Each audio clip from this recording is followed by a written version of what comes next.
and welcome back to the Maker Jane channel, where I share all things English paper piecing, from tips and tutorials to projects and more.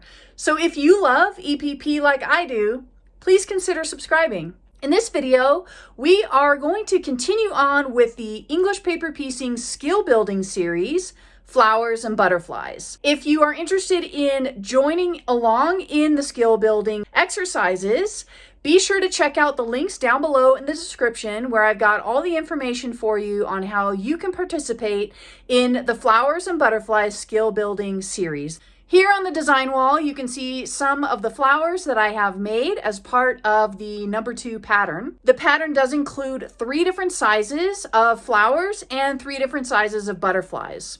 We will be working on the butterflies in a separate video, so be sure to subscribe if you haven't done so already, and you'll get notified on when that butterfly video comes out.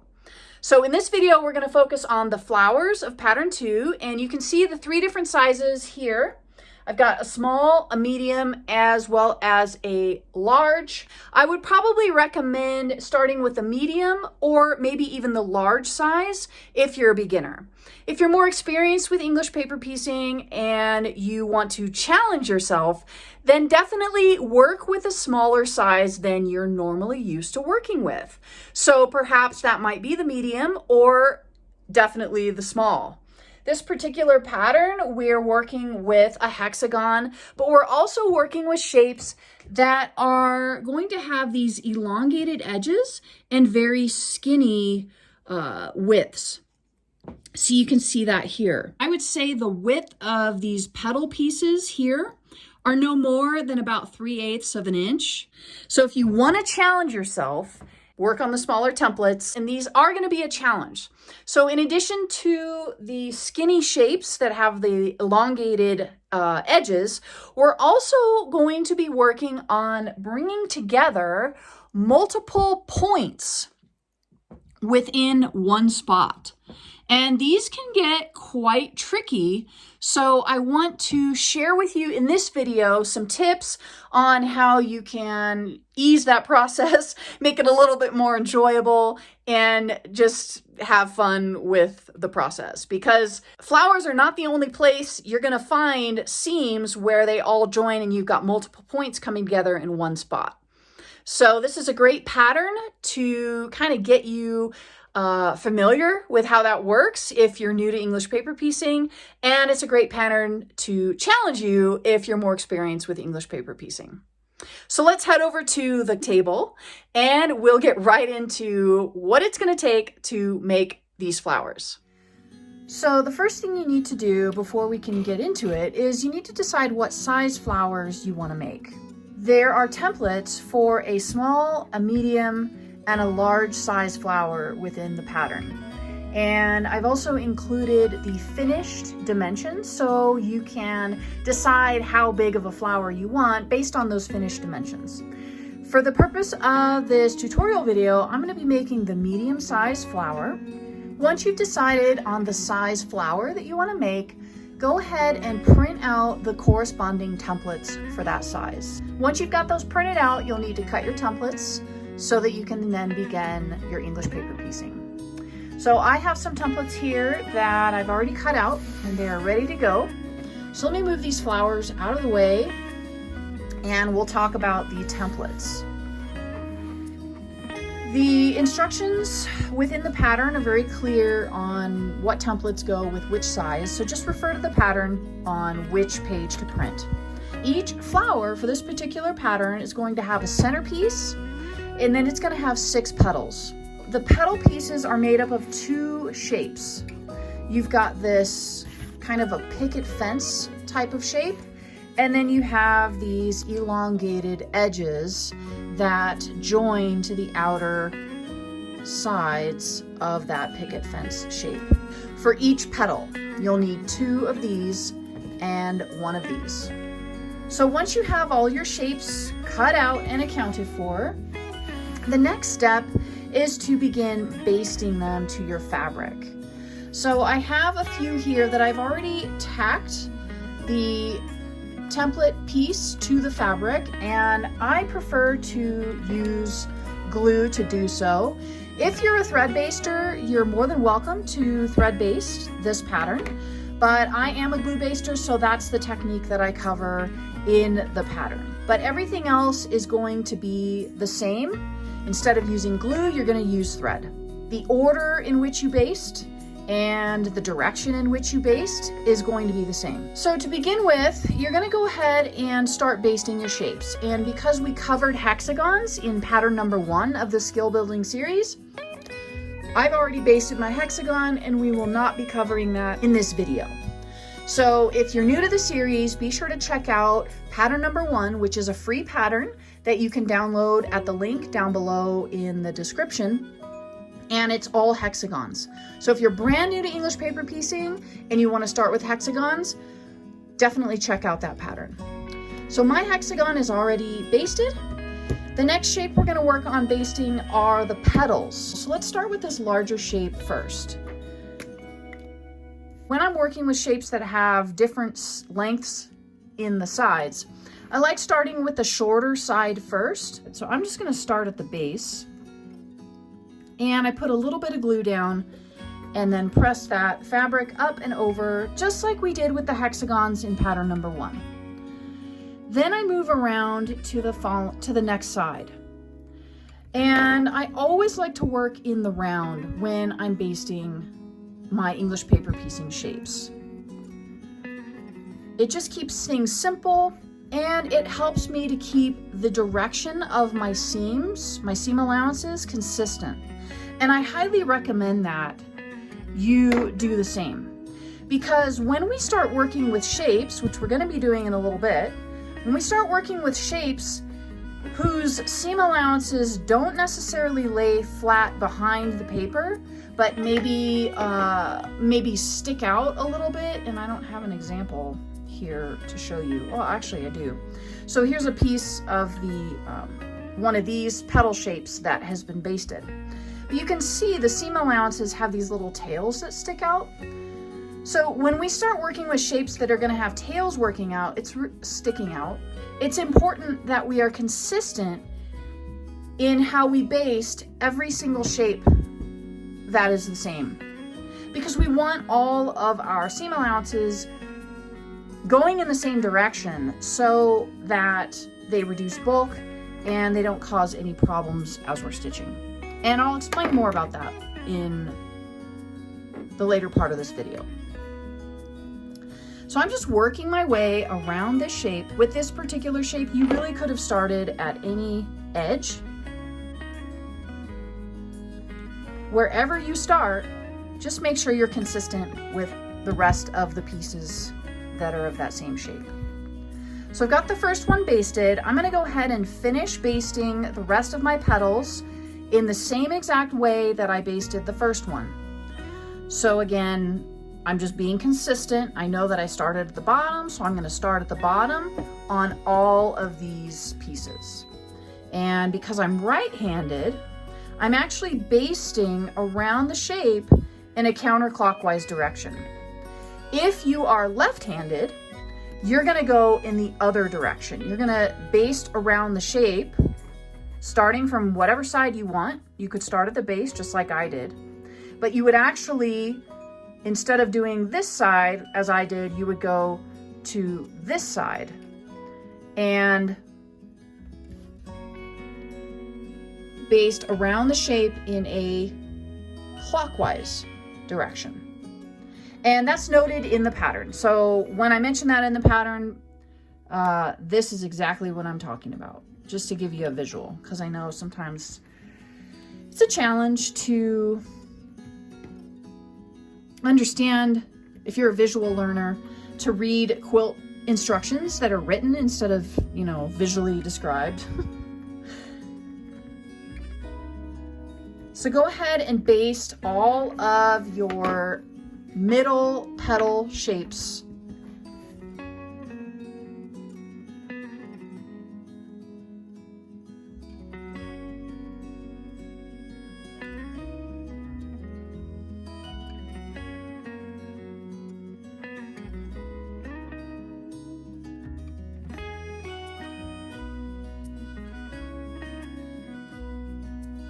Okay, so we've got our center piece done. We've got our inner petal pieces basted. We now need to baste our outer petal pieces.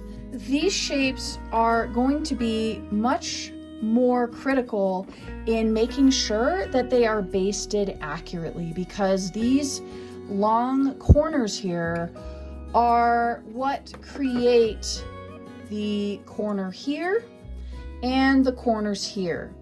Whether or not your pattern will lay flat begins with basting these pieces here.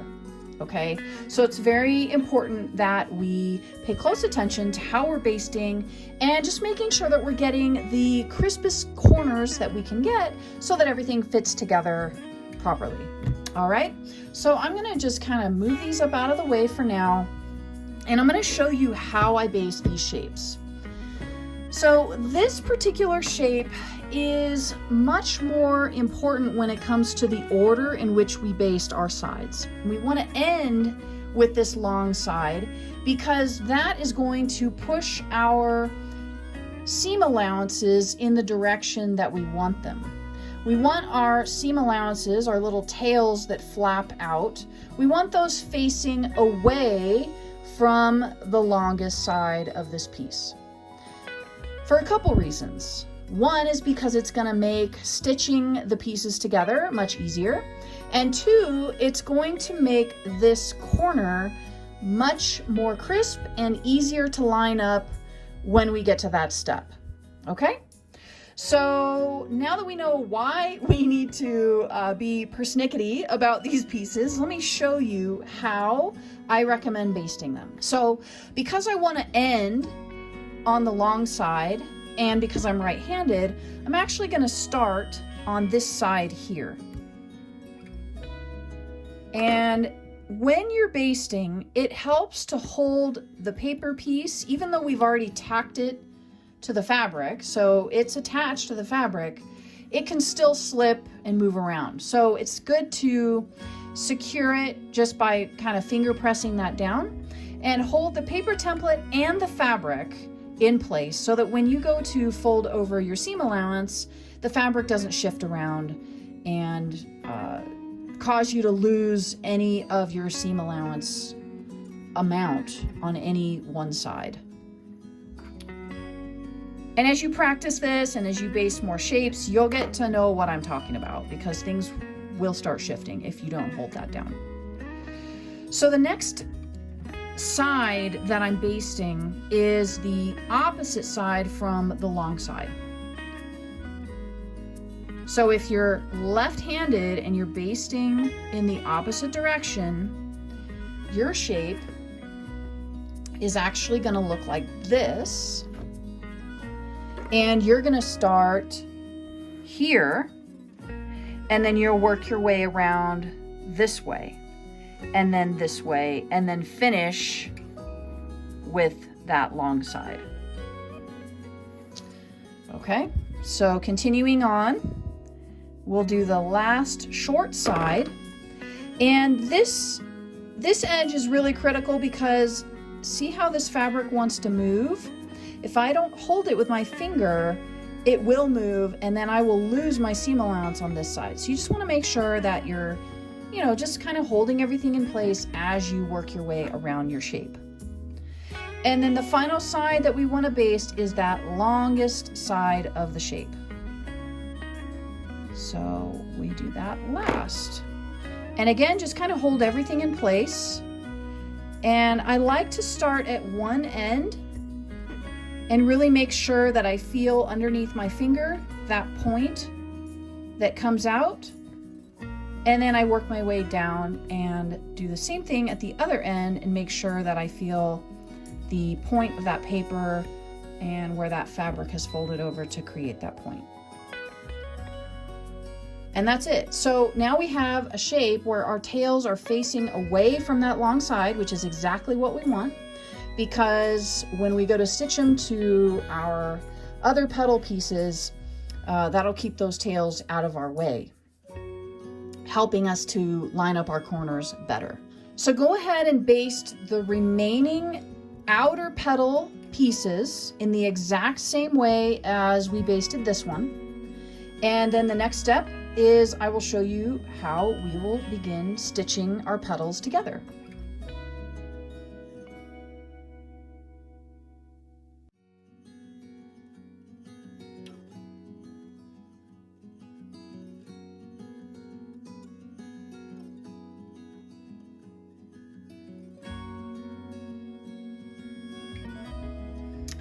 If you find that these skinnier shapes are a little too small to work with right away, if you're just having a hard time putting it together with the basting and all of that, feel free to move on to the larger shapes. I know that these outer petal pieces are very skinny, and working with the larger flower pattern would be a great way for you just to get familiar with how to use the shape, how to base the shape, until you're familiar and you can get the handwork down and you feel comfortable enough working with these shapes and basting these shapes, and your hands feel comfortable enough to where you can move on to the smaller sizes.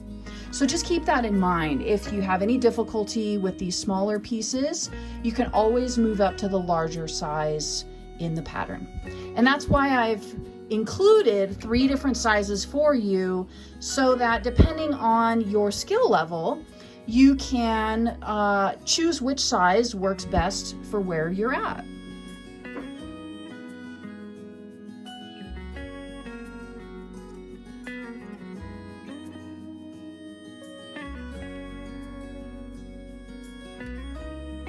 And when it comes to glue basting, and really even thread basting, with English paper piecing, you want to make sure that your edges are turning out as crisp as possible, because that's going to ensure the accuracy of your shape. So specifically with glue basting, it's important that you sort of push the fabric towards the edge of that paper, and you really want to feel it come right up against the edge of that paper with the tip of your finger. You can feel the edge of the paper through the fabric as you push it towards the template. So it's really important that you get your fabric right up against the edge of that paper, and that will help with your accuracy. And it really helps to use the smaller glue sticks on these skinny pieces. The larger pieces you can get away with using a fatter glue stick, but these skinny pieces definitely need a skinnier tip on your glue stick so that you don't get glue all over the place and all over yourself.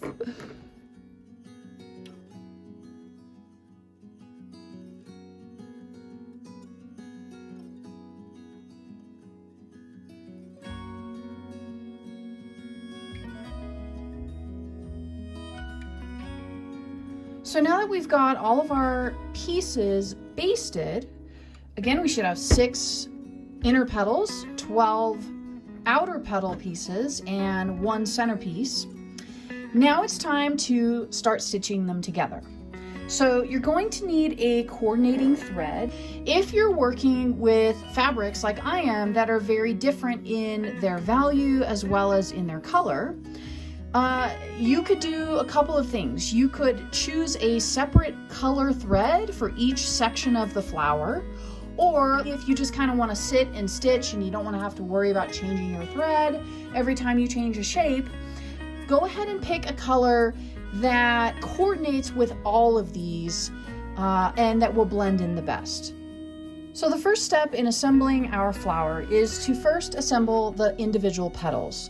So we're not going to need the centerpiece right away, so I'm just going to set that off to the side. What we are going to need is our petal pieces. So we're going to start with those. Everything else I'm going to kind of move out of the way just so that it's not in the way. And the first thing we want to do is we want to make sure that we're lining up the corners properly. And I make a very special note about this in the pattern itself. when we are lining up our edges, which we want to do before we start stitching any English paper piecing, we want to make sure that the edge that we are, or the seam that we're stitching, is actually lined up. Okay, and usually when we line up edges, we want to make sure that all the corners for that particular edge are lined up with each other, right? That just ensures that all of our corners are meeting and they are accurate and everything is going to go together really well. However, for this particular flower pattern, it's going to be a little bit different than that. So instead of having all of our corners lining up like they would in any other pattern, for this particular flower, our corners are going to be slightly off. And I'm going to show you visually what that's going to look like. So right now you can see that my corners are pretty well lined up. This outer petal piece is pretty even with the inner petal piece in terms of, you know, going from side to side, and not one corner is overly out of alignment with the corner of the other piece.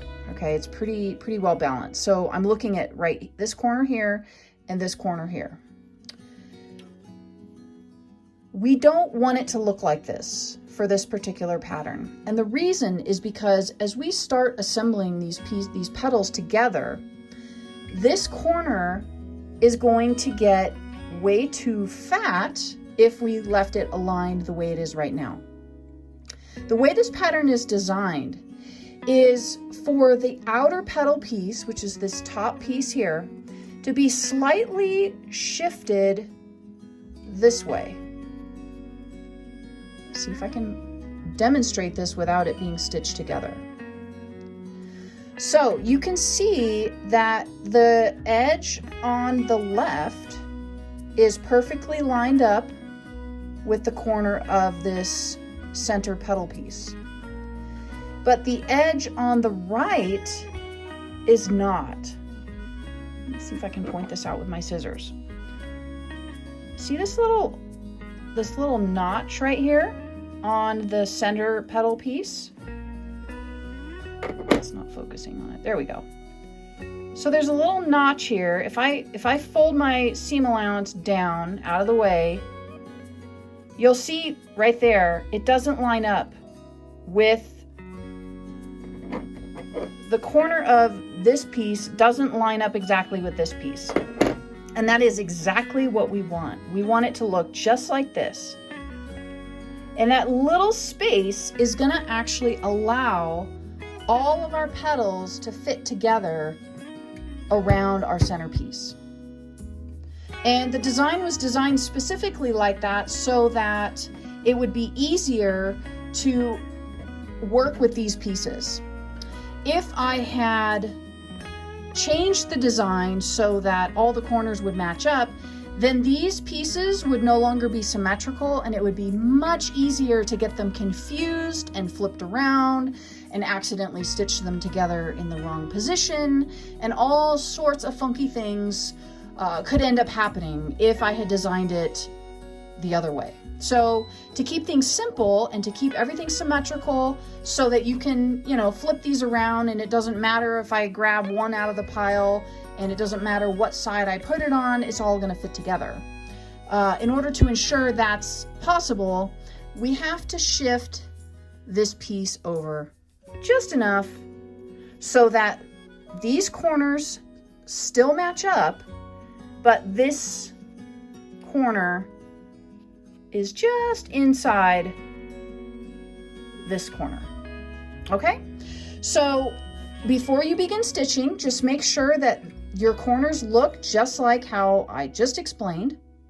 And then what I like to do when I have it in position is I like to fold my seam allowance down to hold it in place. And then I hold that so it's not going anywhere, even though this is flopping around. I can just flip this whole piece over onto the piece I'm going to stitch it to. And for these skinny pieces, I like to use the Wonder Clips. I usually will use a magnetic needle minder, which you might have seen in some other videos that I've made. But for these skinnier pieces, a needle minder just gets in the way. So the clips are really great for that. You can also use a paper clip for these smaller pieces that require a clip instead of a needle minder. And feel free to use as many clips as you need to. I usually only need one clip, but if you want a couple clips, this is a smaller piece, so one clip for me is fine. But if you're working with a larger flower, you might want to add, a couple of clips along that edge just to hold everything in place.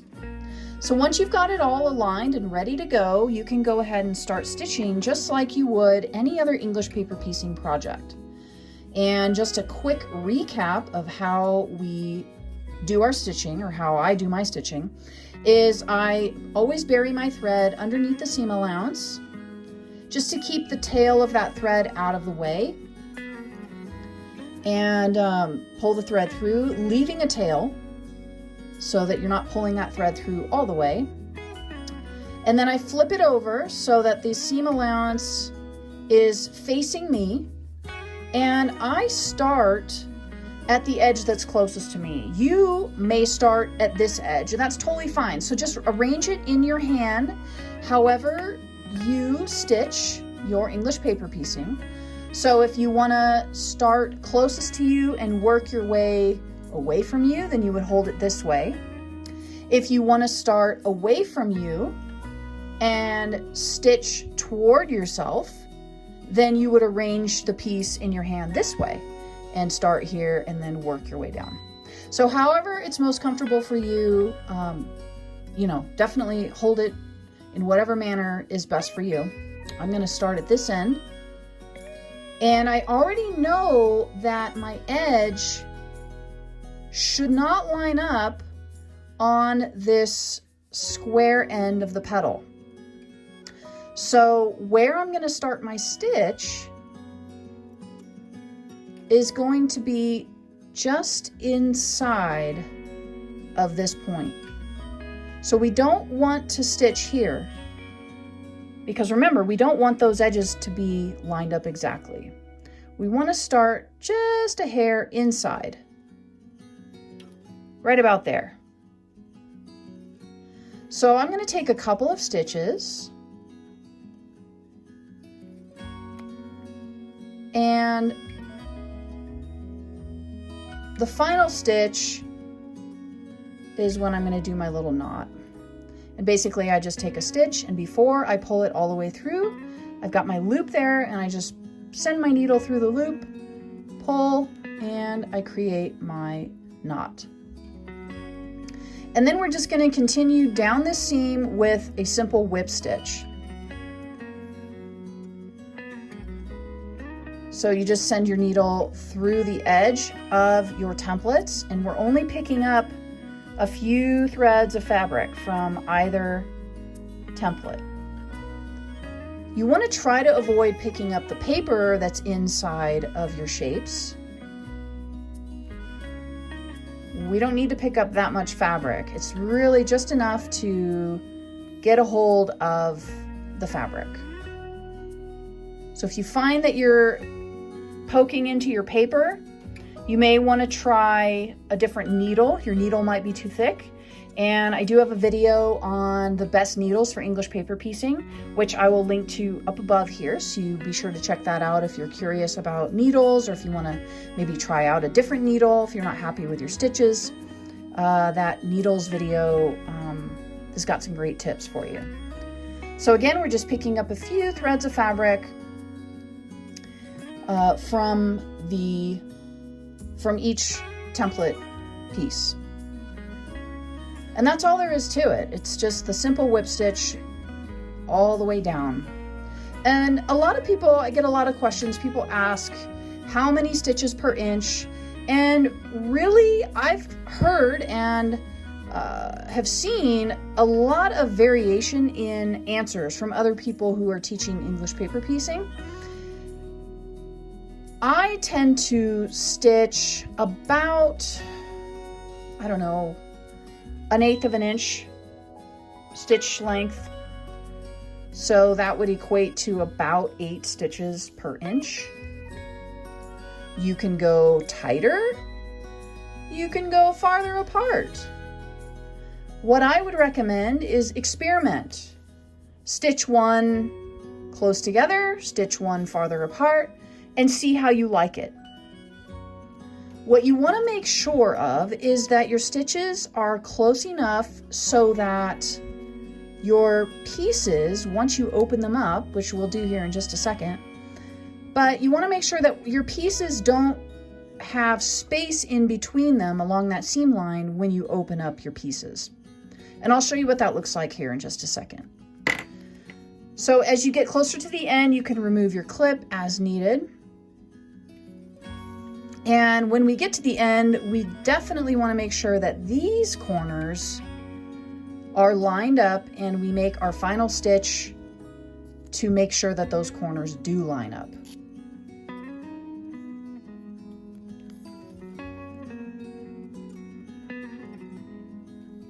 So we are at the end now. We'll take one stitch. So here is where we're lining up our stitches.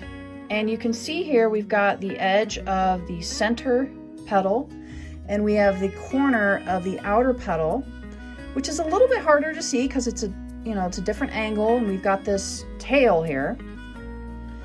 But what I do is I just take a final stitch because I know I want this outer petal to end where the corner of that inner petal is. So that's where I'm going to take my final stitch. I'm going to make sure that I don't go any farther past that because that's right there where that corner is. I don't want to go any farther past that. So we'll take our 2 stitches right on top of each other, making sure that we grab fabric from both pieces. Sometimes it's easy to miss one of our pieces. So there's our 2 stitches, and this 3rd stitch will be our knot. So we pull a loop, send the needle through the loop, and then pull tight. And then I like to always bury my thread into the seam allowance, and it can be behind either shape, it doesn't matter which one, before I cut my thread, because that just helps keep things out of the way when we go to finish our project. However we decide to finish it. If we want to applique it down to something, you don't want extra threads hanging out around the edge that you have to fight with and tuck in and do all that. Okay, so we have our seam allowance here. This will get tucked in eventually, so you won't see your seam allowances in your finished project, whatever that project may be. And there are multiple ways that you can finish your English paper piecing. We're not going to be covering that in this video, but just keep in mind that you can use English paper piecing for all sorts of quilty and craft projects. So let's take a look at this and just make sure that everything looks good. All right, so first of all, talking about how many stitches per inch, when we open up our pattern pieces, we don't want to see any gap. We don't want to be able to see through our seam allowance or our seam, okay? You can see a little bit of light shining through, and that's pretty good. I'm pulling on it, and this is pretty well tightly stitched.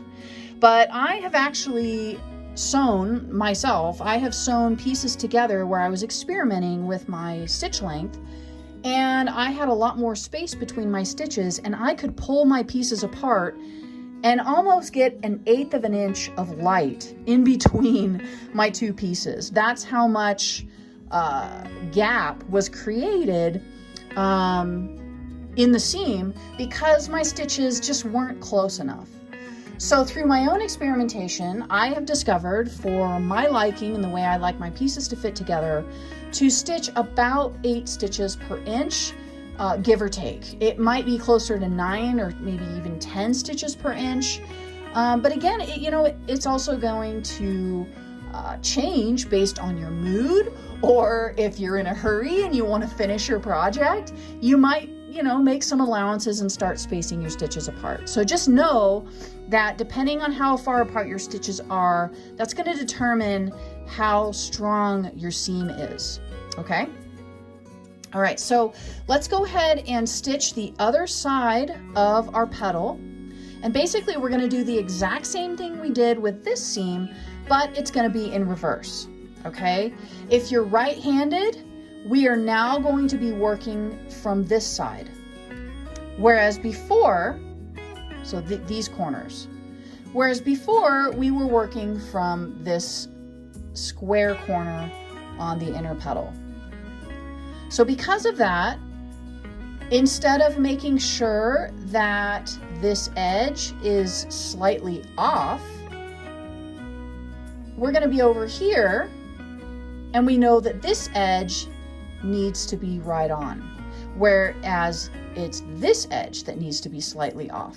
So just keep that in mind as you're, working through your petal. If you are left-handed, then you will be working from this side. And this is the corner that you'll need to make sure is slightly off, just like that. Okay? So my piece looks pretty well lined up. Actually, this edge is just a little too far, so I'm gonna... And the way to really test it is to fold back your seam allowance and just get a kind of a quick preview of what it will look like once it's all stitched together. It's kind of hard to see when your seam allowance is out like this. I had you fold your seam allowances out like this so that when you're stitching, it's not in your way. It automatically gets out of your way.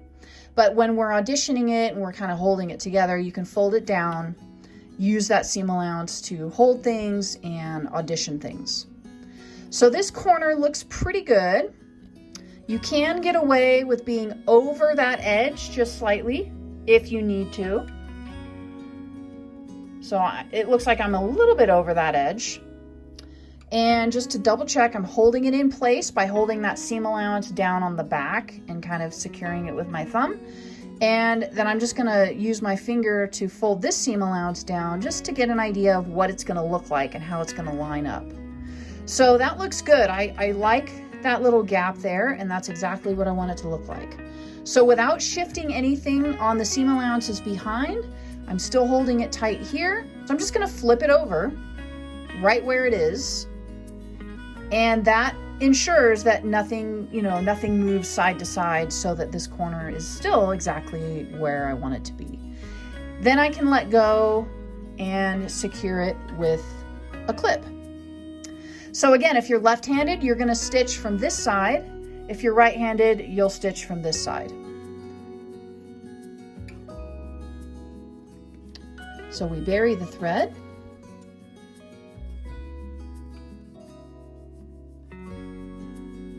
And because I'm working from the point that we want aligned, I'm going to make sure that that first stitch is right at that edge, picking up both fabrics right at that corner.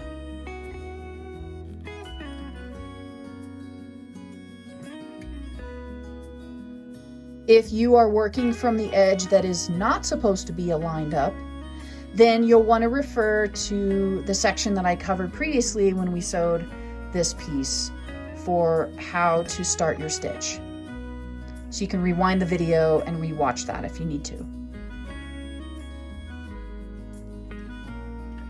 Okay, so I've made my 2 stitches in place, and then I made that final third knotting stitch, and now I'm going to whip stitch all the way down until I get to the other end of the seam.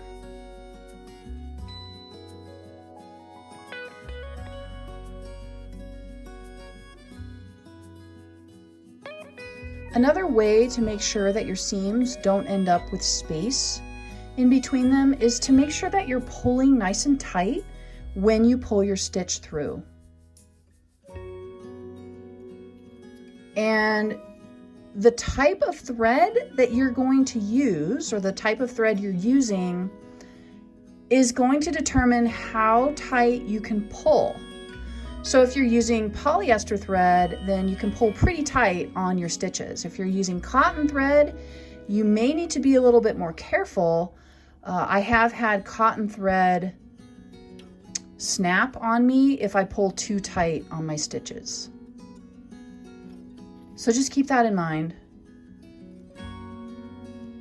I used to use cotton thread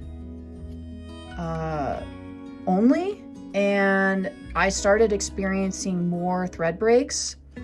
So I am now preferring to work with polyester thread. Oh, and I just, here I am talking and I wasn't paying attention. And so what I did is I just took that final stitch right at the tip, and I don't want to do that because I just remembered that I am wanting to have this be not stitched right just in that little space. So what I have to do is remove that stitch before I take another stitch on top of it and create a knot and basically secure it. I want to pull that last stitch out. So I'm just doing that with my needle here, and I'm going to unthread my needle so that I can pull this through so that I don't take that final stitch. So I'm going to actually knot right here instead of right here, because again, we're at that blunt end of the petal that needs to have a little bit of extra room for when we go to assemble everything together.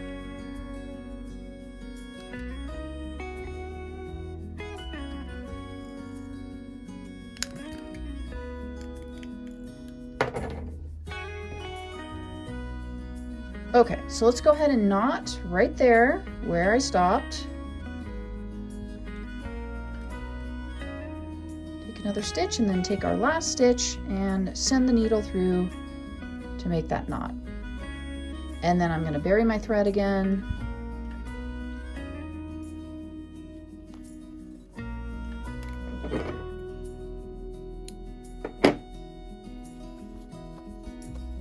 Okay, so we have our first petal completed. We need to make 6 more of these, and then we can start assembling our flower. Okay, now that we have all 6 of our petals assembled, it is now time to attach them to our flower center. There's 2 ways that I have found that make stitching the petals onto the centerpiece the simplest. And one of them consists of stitching your pieces around the centerpiece first. So you're only working with these seams here where the petal center connects with the flower center. And you're not even stitching any of these outer petal shapes at all in the first step. Then once you have all 6 of your petals attached to the hexagon, you would go back and stitch these petals together in between the petals. So that's one way of stitching the pattern. The second way that I'm going to show you in the video is the same exact way that I explain and show through diagram in the pattern. So we will go ahead and do that now. So go ahead and grab your center flower, your flower center, and one of your petals. And we're going to put them right sides together. So their right sides are facing, and we're going to line up the petal middle, that edge, that square edge, with the hexagon. Just pick any edge of your hexagon. It doesn't matter which one. And I want you to notice something. I want you to notice the corners. We're going to look at the corners. And I want you to notice how the corners of the hexagon, which is the light pink, line up exactly with the corners of the petal middle, which is, in this case, the dark pink. So we want our corners to line up on both ends, and we're going to stitch along this seam to begin with. So let's go ahead and do that first. Let me get my clip to hold everything in place. And again, we just bury our thread, and you can bury it on either side. You can bury it on the petal side or on the hexagon side. And it doesn't matter for this particular seam which side you start on. You can stitch it with the hexagon facing you, or you can stitch it with the petal facing you. Because I've already got my clip set up and everything, I'm just gonna start with the petal facing me, and I'm gonna start on the right because I'm right-handed. If you're left-handed, your clip would be over here and you would start on the left side and stitch that way. I'm going to take my first stitches right at that corner, and I'm picking up fabric from both pieces, both the light pink and the dark pink fabric, and we're starting right at that corner. We want these corners to match up. So just like we did before, we're going to take a few stitches right in the same spot here. And then we want to tie our knot.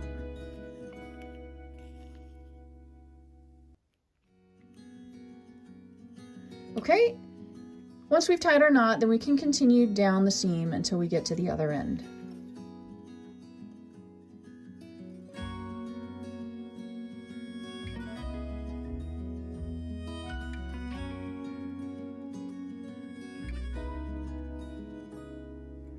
And then I'll go ahead and do my knotting stitches here at the end. So you can see here, our corners are still lined up right there. And I'm making sure that I'm not catching any of the outer petal piece. So I'm kind of pulling the seam allowance out of the way so that my final stitches, and really any of my stitches along this seam, don't catch that fabric. So you can see that here, I'm making sure to avoid that, and I'm just securing this corner. So I am not going to cut my thread yet. What I'm gonna do is I'm setting my needle down, I'm gonna open everything up. Now, the direction that you go from here is going to depend on what's most comfortable for you. So you could add a petal here, or you could add a petal here. It doesn't matter which direction you add your petals, but as you add your petals, that's where the directions in the pattern and what I'm going to show you next, what you'll want to pay attention to. Okay, so I tend to like working counterclockwise. I don't know if that's just because I'm right-handed or if that's just because what's most comfortable for me. Whatever it is, it doesn't matter. Just pick the direction that's most comfortable for you. So pick up the next petal and place it where you want to add it. Now, we want to make sure that we work in the round. We're not going to be adding a petal over here that's disconnected from this petal, because the technique that I'm showing you for the assembly, this particular assembly technique, we're going to attach, and without cutting our thread, we're going to secure this corner, and we're going to continue from here to here, and then we're going to stitch off to join the petals. And every petal that we add after this, we're going to do the same exact thing. So the next petal that we add will be the same thing. We'll stitch this seam first from here, and then we'll come to the corner where they join, and then we'll sew off and stitch the petals together. So let me show you how that works in the actual stitching. So before we can stitch, we need to get everything placed. So I'm just going to flip this petal face down on top of that center, and we're going to line it up just like we did that first petal. And you may need to pull back your little tails just to kind of see what's going on, make sure everything's lined up. So you want to line up that petal center piece, which is that seam right here, with the center hexagon seam. You want to make sure that you're not too far to the left with your petal, and you're not too far to the right with your petal. I look at both corners and I center it. So I'm going to go ahead and secure this with my clip. And what I'm going to do next, because I am right-handed, is I'm actually going to flip everything around. So let me secure this because I need to work from this side. If you're left-handed, you don't need to flip this at this point. You can actually sew starting right here, and you're gonna work your way from this seam across to this corner, and then you're gonna reposition everything and you're gonna stitch this seam here. But because I'm right-handed, I'm gonna flip everything and start right here. Real quick, I forgot to mention, I have not yet cut my fabric. So I need to bury my thread. Let me do that. And go ahead and cut my fabric so I can reposition my thread. Not cut my fabric, cut my thread. So that I can reposition my thread to where I need it, which is over here. So here we go. I'm going to bury my thread just like I normally do.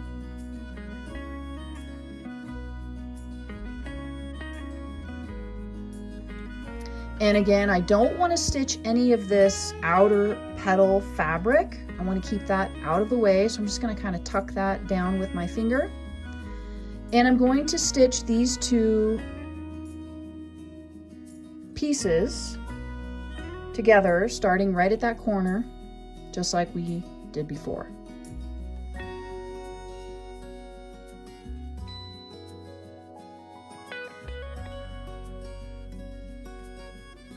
Okay, so here's where it gets a little bit tricky. And really, it's just getting these seam allowances out of the way so we can see what we're doing. And this is really what it takes when you start working with shapes that all come to a point.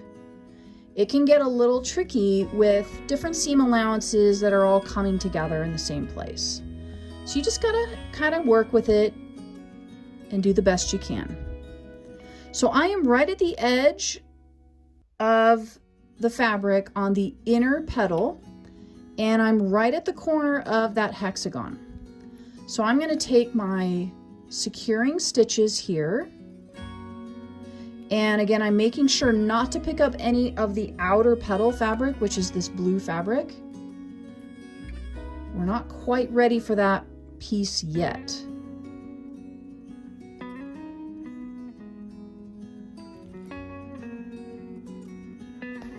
And I'll go ahead and tie my knot. Okay, and we've secured our stitch. So because we're going to continue from this exact same spot and sew up this seam, we don't need to bury our thread, we don't need to cut our thread. So I'm going to go ahead and just set my needle down because I do need to reposition everything so that we can sew that seam. So I'm flipping the work back over to the front. I'm going to unfold the petal that we just attached to the flower center. So our thread is right here at that junction. We're going to stitch up between these two petals, but we need to actually align that seam. So we've opened up the flower. We need to tuck our tails to the back because we don't want them at the front of our work. Okay, and this is the seam we're going to go up. So basically what we need to do now is we need to put the shapes that are along that seam face to face or right sides together. So I like to do that by just simply kind of folding the work onto itself. And we do need to do something with this particular shape, but we don't want to crease it. So what I do is I just bring my finger in here and I just kind of round it a little bit, and that will allow it to come down a little more, which gives us a little bit easier maneuverability when we're actually going to stitch this shape. Otherwise it would be like this and it might get awkward trying to hold it. So we want to try to close this up as much as possible so that it's easier to hold. But I personally don't like putting hard creases through my templates if I don't have to. Sometimes there really isn't any other option. So sometimes I do have to crease my templates, but if I don't have to, I try not to. And this is how I do it. I just kind of round that shape. So here is a good place where you could use a needle minder that's not in your way. You could attach a needle minder down here towards the bottom of the shape, because now we're working with a larger shape. We're not limited to just an edge where we have to clip. Okay, so I'm actually going to go ahead and grab my needle minder, and I like putting it down out of the way so that I don't have to mess with it and I don't have to move it. The clip's not in my way. The needle minder's not way up here where I need to stitch. So you can slide it anywhere around that's comfortable for you. The seam that we're focusing on is from here. It's going to start here right at this junction where we left off, and we're going to end right here. So we need to fold our little tails out of the way. I'm going to grab my needle. And because this is where we left off, we don't need to bury our thread. We can just start sewing at this new seam right here. And I'm going to close this gap that you see here. So this is my starting stitch, and I'm going to do my securing stitches and my knotting stitch right in that spot. And that's going to close up that gap nicely. And when you're working with shapes and designs that come to a point like this, you will end up encountering areas where you'll have a gap that you'll need to close up. And this is a perfect place where you're going to need to be able to pull on your thread pretty tightly to make sure that that gap gets closed. So for that reason, I recommend using a polyester thread or a thread like polyester that's going to be strong enough that you can pull on and it won't break. So anything stronger than cotton would work really great for projects like this, where you need to close up any gaps when you've got these points coming together. So we've got that secured. It's closed up really nicely. So now I can stitch all the way to here using just our standard whip stitch that we've been using the whole time.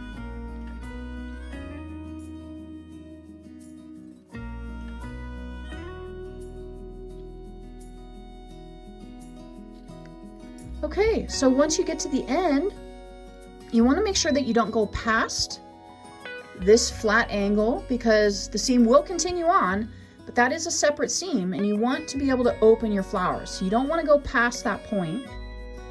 And that's my final stitch. So I'm just going to send my needle through that loop.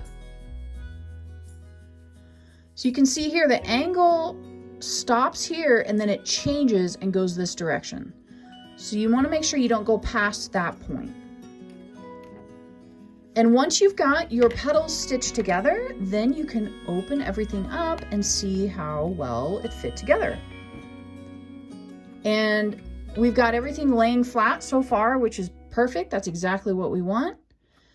We've closed up the gap that would have been here if I hadn't have closed up that gap. So there's no hole there, which is what we want. We don't want any holes in our points where everything comes together. So we are good with this petal. So what we want to do is go ahead and bury our thread, snip it, and then we're going to do the exact same thing that we just did with the next petal. Starting over here, stitching toward the petal that we just put on, knotting off, repositioning, and then stitching this seam that joins the two petals together.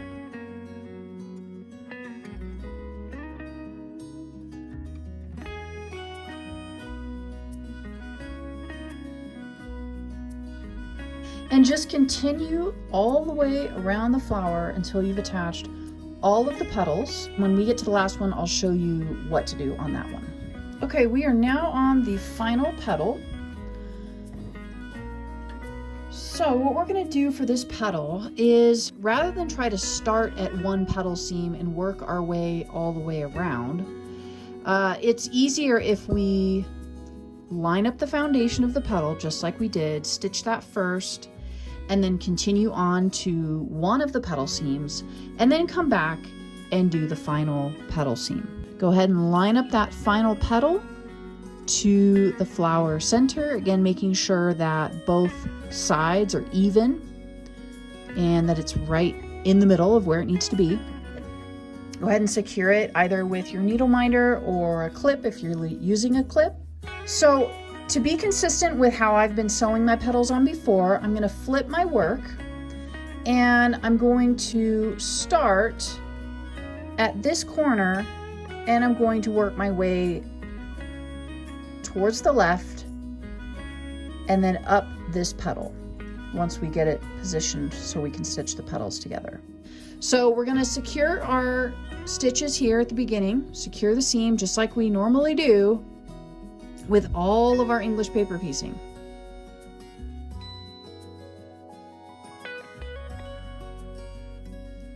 Now we need to remove the needle minders temporarily and open up the flower. And we're going to stitch the two petals together from right where we left off. So our thread is right here. So we're going to stitch this seam together right here, just like we did before. So we'll go ahead and close those right sides together and line up our edges. Just make sure this seam is lined up. These corners are lined up right here. Another way to double check that your corners are good is to look at your other corners and make sure that these corners line up as well. And we're going to close up the gap if there is a gap here. Yes, there is. There's usually always a gap on this pattern. But we can close that up just like I've shown you before. So we will put our starting stitches here right at the beginning of this seam, just like usual. And close up that gap and then stitch that seam. Okay, we've reached the end of that seam. I'm securing it and creating my little knot. I'm going to bury my thread because we're going to snip our thread. We need to reposition our thread over to the final seam, which is right here. And basically we're going to do just like what we did on the other petals, but we don't have our thread's not attached. So all we got to do is basically bury our thread just like we would start a seam from scratch, if you will. Okay. So now that the thread is buried, all we're going to do is begin our stitches right at this gap point. Ideally, you won't go through the purple fabric underneath or whatever your center petal color is. You're not going to go through that fabric. You want to try to only go through the fabric that is on your outer petal pieces. And you want to be careful because we don't have a knot in this thread yet, so it's not secured. We're not going to pull very tightly on this first stitch. We do not want to pull tightly. We just want to pull it so that it's in the fabric. The next few stitches we can begin to pull tighter, and you may want to add an extra stitch or two right here because we're not pulling taut on that first stitch, but we still need to close up this gap. All right, so I'm just going to go ahead and do the same thing we did already, stitch from here to here and then tie off at the end. And this is the last knotting stitch. And bury the thread to finish off, and you can cut your thread.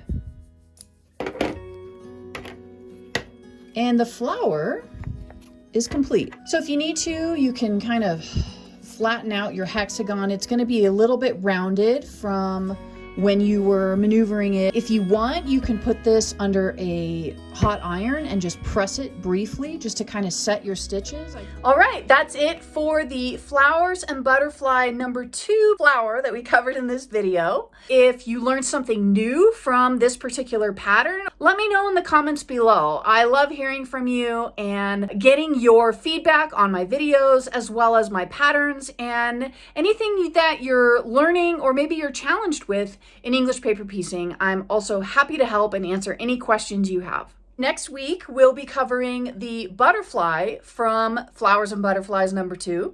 So be sure to subscribe if you haven't done so already.